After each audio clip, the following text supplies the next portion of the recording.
Hi friends, Shivamogga ಜಿಲ್ಲಾ ಪಂಚಾಯಿತಿ ವ್ಯಾಪ್ತಿಯ ವಿವಿಧ ಗ್ರಾಮ ಪಂಚಾಯಿತಿಗಳಲ್ಲಿ ಖಾಲಿ ಇರುವ ಗ್ರಾಮ ಪಂಚಾಯಿತಿ ಗ್ರಂಥಾಲಯ ಮತ್ತು ಮಾಹಿತಿ ಕೇಂದ್ರದ ಮೇಲ್ವಿಚಾರಕರ ಹುದ್ದೆಗಳ ಭರ್ತಿಗೆ ಅಭ್ಯರ್ಥಿಗಳಿಂದ ಅರ್ಜಿಯನ್ನು ಆಹ್ವಾನಿಸಲಾಗಿದೆ.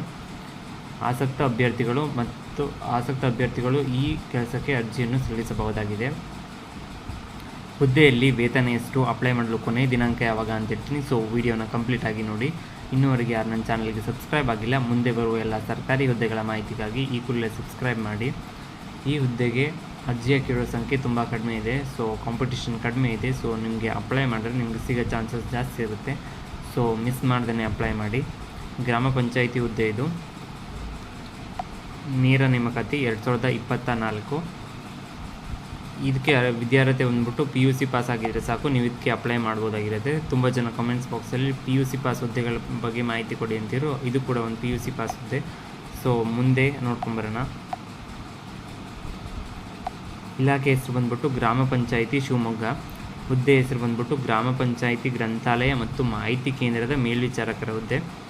ಸೊ ಒಟ್ಟು ಹುದ್ದೆಗಳು ಬಂದ್ಬಿಟ್ಟು 14 ಹುದ್ದೆಗಳು ಖಾಲಿ ಇದ್ದಾವೆ. ಅರ್ಜಿ ಸಲ್ಲಿಸುವ ಬಗ್ಗೆ ನೀವು ಆನ್ಲೈನಲ್ಲಿ ಅಪ್ಲೈ ಮಾಡಬೇಕಾಗಿರುತ್ತೆ. ಇದೊಂದು ಸ್ಕ್ರೀನ್ಶಾಟ್ ನೋಡ್ಬೋದು ನೀವು. ಅಂದರೆ ಯಾವ್ಯಾವ ಜಿಲ್ಲೆಯಲ್ಲಿ ಎಷ್ಟೆಷ್ಟು ಹುದ್ದೆಗಳು ಖಾಲಿ ಇದೆ, ಆ 14 ಹುದ್ದೆಗಳು ಯಾವ್ಯಾವು ಅಂತ ಖಾಲಿ ಇದೆ ಅಂತ ವಿತ್ ತಾಲೂಕು ಕೊಟ್ಟಿದ್ದಾರೆ. ಶಿವಮೊಗ್ಗ ಜಿಲ್ಲಾ ಪಂಚಾಯಿತಿ ವ್ಯಾಪ್ತಿಯ ಗ್ರಾಮ ಪಂಚಾಯಿತಿ ವಾರು ಗ್ರಾಮ ಪಂಚಾಯಿತಿ ಗ್ರಂಥಾಲಯ ಮತ್ತು ಮಾಹಿತಿ ಕೇಂದ್ರಗಳ ಮೇಲ್ವಿಚಾರಕರ 14 ಹುದ್ದೆ. ಉಲ್ಲೇಖ 3-4ರಂತೆ ಲಂಬ ಮತ್ತು ಸಮತಲ ಮೀಸಲಾತಿ ನಿಗದಿಪಡಿಸಿ ವಿವರಗಳು ಈ ಕೆಳಗಿನಂತಿದೆ. ಸೊ ನಿಮ್ಮ ಇದು ಅವಶ್ಯಕತೆ ಇದೆ ಅಂದರೆ ಇದೊಂದು ಸ್ಕ್ರೀನ್ಶಾಟ್ ತೊಗೊಳ್ಳಿ. ಯಾವ್ಯಾವ ತಾಲೂಕಲ್ಲಿ ಎಷ್ಟೆಷ್ಟು ಹುದ್ದೆಗಳು ಖಾಲಿ ಇದ್ದಾವೆ ಅದನ್ನ ನೀವು ಒಂದು ಸತಿ ನೋಡ್ಕೋಬೋದು. ಇದಕ್ಕೆ ವಿದ್ಯಾರ್ಹತೆ ಬಂದ್ಬಿಟ್ಟು ಅಭ್ಯರ್ಥಿಗಳು ದ್ವಿತೀಯ PUC ಪರೀಕ್ಷೆಯಲ್ಲಿ ಉತ್ತೀರ್ಣರಾಗಿರಬೇಕು. ಸರ್ಟಿಫಿಕೇಷನ್ ಕೋರ್ಸ್ ಇನ್ ಲೈಬ್ರರಿ ಲೈಸೆನ್ಸ್ನಲ್ಲಿ ಪ್ರಮಾಣಪತ್ರ ಪಡೆದಿರತಕ್ಕದ್ದು ಹಾಗೂ ಕನಿಷ್ಠ 3 ತಿಂಗಳ ಕಂಪ್ಯೂಟರ್ ಕೋರ್ಸ್ನಲ್ಲಿ ಉತ್ತೀರ್ಣರಾಗಿರಬೇಕು. ನೀವು 12 ಕಂಪ್ಲೀಟ್ ಆಗಿರೋ ಸಾಕು. ಮತ್ತು certification of in library science, ಇದರಲ್ಲಿ ನಿಮ್ಗೊಂದು ಸರ್ಟಿಫಿಕೇಟ್ ಕೊಡ್ತಾರೆ, ಪ್ರಮಾಣಪತ್ರನ. ಅಂದರೆ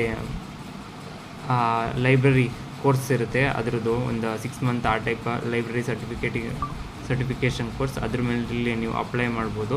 ಮತ್ತು ನೀವು ಕಂಪ್ಯೂಟರ್ ಕೋರ್ಸ್ನಲ್ಲಿ ಉತ್ತೀರ್ಣರಾಗಿರಬೇಕು 3 ತಿಂಗಳು ಕಂಪ್ಯೂಟರ್ ಯಾವುದಾದ್ರು ಕೋರ್ಸ್ ತೊಗೊಂಡಿರೋದಕ್ಕೆ ನಿಮ್ಗೊಂದು ಸರ್ಟಿಫಿಕೇಟ್ ಕೊಟ್ಟಿರ್ತಾರೆ. ಆ ಸರ್ಟಿಫಿಕೇಟ್ನ ನಿಮ್ಮ ಜೊತೆ ತೊಗೊಂಡೋಗಿ. ಈ ಕೋರ್ಸ್ ಇನ್ ಲೈಬ್ರರಿ ಸೈನ್ಸ್ ಪ್ರಮಾಣಪತ್ರ ಇದಿಲ್ಲ ಅಂದರೂ ಕೂಡ ನಡೆಯುತ್ತೆ, ಆದರೂ ಇದ್ದರೆ ಅವ್ರಿಗೆ ಸ್ವಲ್ಪ ಪ್ರಾಮುಖ್ಯತೆ ಕೊಡ್ತಾರೆ. ಸೊ ಇದೇ ಅಂದರೆ ತೊಗೊಂಡೋಗಿ, ಇಲ್ಲಾಂದರೆ ಹಾಗೆ ಅಪ್ಲೈ ಮಾಡಿ. ನೀವು ಕಂಪ್ಯೂಟರ್ ಕೋರ್ಸ್ ಸರ್ಟಿಫಿಕೇಟ್ ಇದ್ದರೆ ಸಾಕು. ವಯೋಮಿತಿ ಬಂದ್ಬಿಟ್ಟು ಅಭ್ಯರ್ಥಿಗಳು ಕನಿಷ್ಠ 18 ವರ್ಷಗಳನ್ನು ನಿಗದಿಪಡಿಸಲಾಗಿದೆ. ಸಾಮಾನ್ಯ ವರ್ಗದ ಅಭ್ಯರ್ಥಿಗಳಿಗೆ ಗರಿಷ್ಠ 35 ವರ್ಷ. ಪ್ರವರ್ಗ 2A 2B 3A 3B ಅಭ್ಯರ್ಥಿಗಳಿಗೆ ಗರಿಷ್ಠ 38 ವರ್ಷ.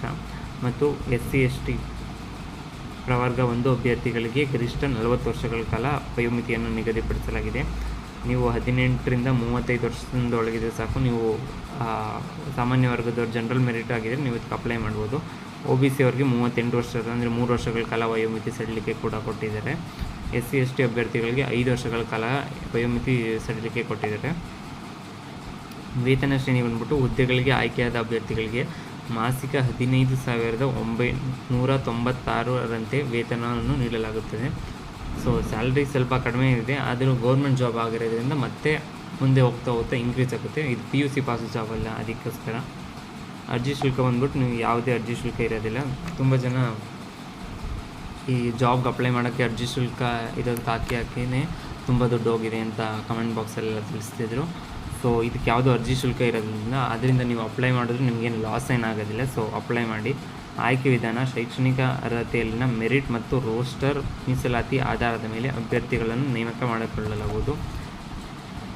ನೀವು ಅಂದರೆ PUCಲಿ ಎಷ್ಟು ಪರ್ಸೆಂಟೇಜ್ ತೆಗೆದಿದ್ದೀರಾ ಮತ್ತು ರೋಸ್ಟರ್ ಮೀಸಲಾತಿ ನಿಮ್ಗೆ ಯಾವುದಾದ್ರು ಕ್ಯಾಟಗರಿ ಮೀಸಲಾತಿ ಬರುತ್ತಾ ಆ ಆಧಾರದ ಮೇಲೆ ನಿಮಗೆ ನೇಮಕ ಮಾಡಿಕೊಡ್ತಾರೆ. ಅರ್ಜಿ ಸಲ್ಲಿಸುವ ವಿಳಾಸ: ಸಂಬಂಧಪಟ್ಟ ಗ್ರಾಮ ಪಂಚಾಯಿತಿ ಅಭಿವೃದ್ಧಿ ಅಧಿಕಾರಿಗಳಿಗೆ ಸಲ್ಲಿಸಬೇಕು. ಅಂದರೆ ನೀವು ವಿಲೇಜ್ ಅಕೌಂಟೆಂಟ್ ಅಂಥವ್ರಿಗೂ ಕೂಡ ನೀವು ಸಲ್ಲಿಸ್ಬೋದು.